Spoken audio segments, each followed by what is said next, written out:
Becoming a millionaire through freelancing requires strategic planning, skills development, and consistent work.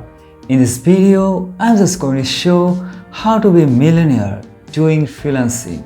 So viewers, let's get started video right now.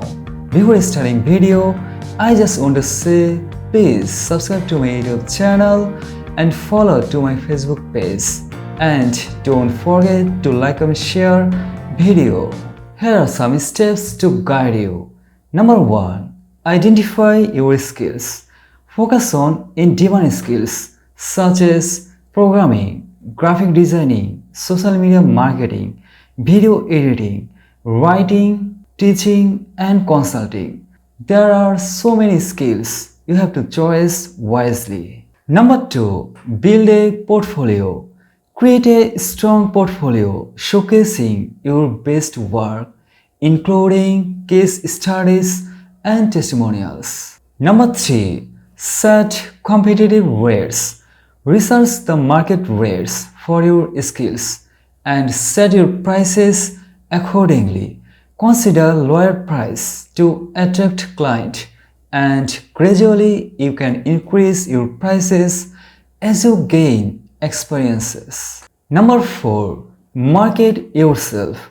Utilize social media, freelancing platforms like Upwork, Fiverr, and personal networking to find clients.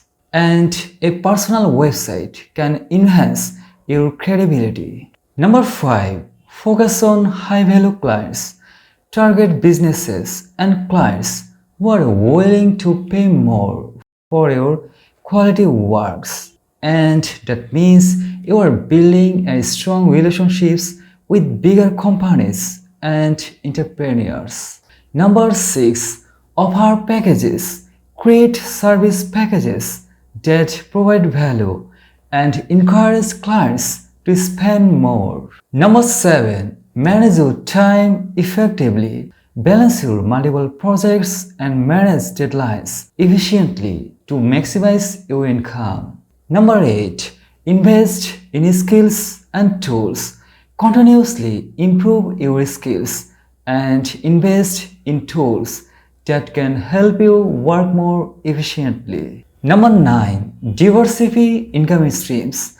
Consider offering online courses, ebooks, and consulting services alongside your freelancing work. At the end, I want to say, by focusing on these areas, you can build a successful online career, freelancing career, that will make you a millionaire.